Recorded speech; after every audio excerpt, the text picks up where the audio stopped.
अस्सलाम वालेकुम, मैं हूं Rukma Irfan Malik. Welcome to my health vlog. Pregnancy के दौरान ख़वातीन को अपने लाइफस्टाइल में बहुत से चेंजेस लाने की ज़रूरत होती है, बट अनफॉर्चुनेटली हमारे यहाँ पर पाकिस्तान में ख़वातीन को इतनी अवेयरनेस नहीं है, जिसकी वजह से वो वही खुराक इस्तेमाल करती हैं जो प्रेगनेंसी से पहले कर रही होती हैं, जिसकी वजह से डिलीवरी के दौरान और इवन प्रेगनेंसी के दौरान भी बहुत से कॉम्प्लिकेशंस का सामना करना पड़ सकता है। सो आज के इस हेल्थ वीलॉग में हम बात करेंगे कि ख़वातीन को ड्यूरिंग प्रेगनेंसी किस किस्म की खुराक, कौन कौन से विटामिन्स, न्यूट्रिएंट्स का इस्तेमाल करने की ज़रूरत है, जिसकी वजह से वो अपनी सेहत को बेहतर बना सकती हैं। सबसे पहले अगर हम सेकेंड ट्राइमेस्टर और थर्ड ट्राइमेस्टर यानी कि बीच के 3 महीने और 6 मंथ से ऑनवर्ड 9th मंथ की अगर हम बात करें, सो इसमें हर खातून को चाहिए कि वो अपनी खुराक में तकरीबन 400 से 500 कैलोरीज का इजाफा करे, और जो ख़वातीन इजाफा नहीं करती या उसी खुराक का इस्तेमाल करती हैं जो प्रेग्नेंट होने से पहले कर रही होती हैं, सो उनको बहुत से कॉम्प्लिकेशंस का सामना जो है वो करना पड़ सकता है। इसके अलावा ख़वातीन को क्या चाहिए कि एडिशनल प्रोटीन, कैल्शियम और आयरन, ये 3 चीज़ें ऐसी हैं जिनका इस्तेमाल करने की, जिनको ज़्यादा अमाउंट में लेने की बहुत ज़्यादा ज़रूरत होती है। इसके साथ साथ ख़वातीन को चाहिए कि वो 600 मिलीग्राम के करीब फोलेट भी अपनी लाइफस्टाइल का हिस्सा, डेली रूटीन का हिस्सा लाजमी तौर पर बनाए। आयरन से भरपूर ग़िज़ा की जब हम बात करते हैं, so this is actually very important because ख़वातीन को प्रेगनेंसी के दौरान खून की कमी का सामना करना पड़ सकता है। ये चांसेस जो हैं वो बढ़ जाते हैं, इसलिए सबसे पहले आयरन से भरपूर ग़िज़ाओं का यहाँ पर मैं जिक्र करना चाहूँगी। जब एक लड़की माँ बनती है, सो उसमें ये बहुत ज़्यादा चांसेस बढ़ जाते हैं कि उसमें खून की कमी हो सकती है। इवन डिलीवरी के टाइम पे भी उसको इस किस्म के कॉम्प्लिकेशंस का सामना करना पड़ सकता है। सो इसीलिए पहले से बहुत ज़्यादा ज़रूरी है कि वो अपनी खुराक में आयरन रिच फूड इसका लाजमी तौर पर इस्तेमाल करें, बिकॉज आयरन की अगर हम बात करें, सो आयरन बच्चे की नशोनुमा के लिए भी बहुत ज़्यादा ज़रूरी है। अगर हम आयरन रिच फूड की यहाँ पर बात करें, सो इसका बेस्ट सोर्स जो है वो कलेजी से हमें आयरन बहुत अच्छी अमाउंट में मिलता है। ग्रीन लीफी वेजिटेबल्स, हरे पत्तों वाली सब्जियों से बहुत अच्छा जो है वो आयरन मिलता है। इसके साथ साथ अगर मौसम है, सो शहतूत का इस्तेमाल किया जा सकता है, अनार का इस्तेमाल किया जा सकता है, टमाटर को सैलड्स की फॉर्म में इनकॉर्पोरेट किया जा सकता है, डाइट में खुश्क खुबानी का इस्तेमाल किया जा सकता है। इसके साथ साथ पालक, चने, गोश्त और जिस तरह से मैंने पहले मेंशन किया, कलेजी जो है ये रिच सोर्सेज ऑफ आयरन है, सो इनका इस्तेमाल जो है वो लाजमी तौर पर करना चाहिए।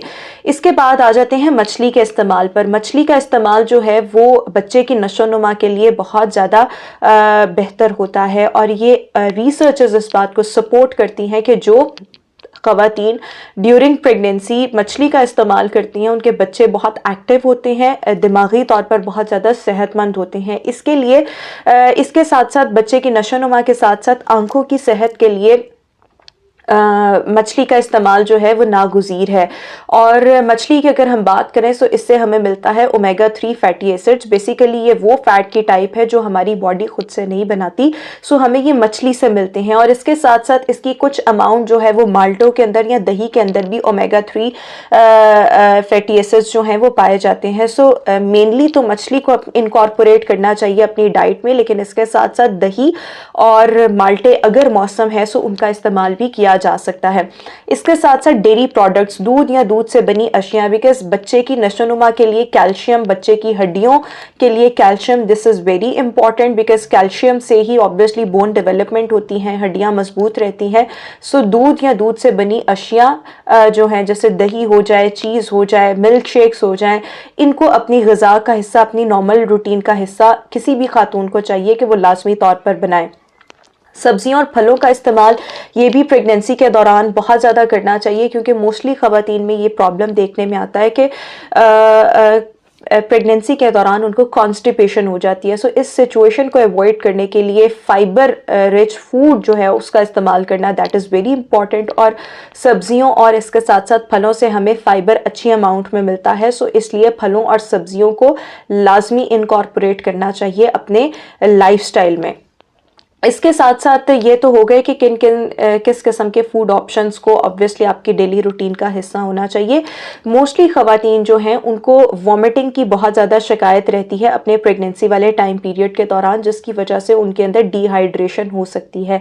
इसके लिए भी बहुत ज़्यादा ज़रूरी है कि फलों और सब्जियों को एक तो अपनी ग़िज़ा का नॉर्मल रूटीन का हिस्सा लाजमी तौर पर बनाया जाए, ताकि बॉडी जो है वो डिहाइड्रेशन वाले फेज़ में ना रहे, और अगर एक तरफ से डिहाइड्रेशन आ रही है तो दूसरी तरफ से फुलफिल होती रहे। और साथ ही साथ इसके अगर देखा जाए सो पानी का जो है वो इस्तेमाल ज़्यादा करना चाहिए। स्कंजबीन का इस्तेमाल, लेमनेड, लेमन वाटर का इस्तेमाल जो है that is very much important. Preventive measures क्या हो सकते हैं, यानी डोंट्स क्या हैं प्रेगनेंसी के दौरान, क्या चीज़ें आपने नहीं करनी। सो सबसे पहले मशरूबात, जो बाज़ारी मशरूबात होते हैं या इसके साथ साथ फास्ट फूड, उससे परहेज़ करना चाहिए। मसालादार जितनी भी चीज़ें हैं उनसे अवॉइड करना चाहिए, क्योंकि अल्टीमेटली ये जो है एसिडिटी और हार्ट बर्न जो है, सीने पर जलन जो है वो कॉज कर सकती हैं। ना सिर्फ ये बल्कि खाने के बाद कोशिश ये करनी चाहिए कि चंद कदम जो है वो चल लिया जाए, चहलकदमी की जाए, ताकि इससे बदहजमी जो है वो ना हो। कॉफ़ी और चाय का इस्तेमाल अगर कोई भी खातून करती है तो उसको जो है वो कम अमाउंट में इस्तेमाल करना, this is actually very important. और अगर एक और ये चीज़ देखी जाए तो ज़िंदगी का बड़ा ये इंपॉर्टेंट फेज़ होता है प्रेगनेंसी, और हामला औरत जो होती है इसके जिस्म में बहुत सी चेंजेस हो रहे होते हैं ड्यूरिंग दिस फेज, इस प्रेगनेंसी के पीरियड के दौरान। So this is very important कि रेगुलर चेकअप्स जो हैं वो करवाए जाएं, और इसके साथ साथ ग़िज़ा का लाजमी तौर पर ख्याल रखा जाए, ताकि प्री मेच्योर बर्थ और इसके साथ साथ दीगर डिलीवरी के जो कॉम्प्लिकेशंस हैं उनको अवॉइड किया जाए। सो मेनली आयरन, प्रोटीन और इसके साथ साथ डेयरी प्रोडक्ट्स, यानी जो हमें कैल्शियम से चीज़ें, डेयरी प्रोडक्ट से हमें अल्टीमेटली कैल्शियम मिलेगा। सो इन ग़िज़ाओं का इस्तेमाल करना, this is actually very very important, अगर आप चाहते हैं कि आप कॉम्प्लिकेशन से बचें और आपका बच्चा भी सेहतमंद और तंदुरुस्त हो।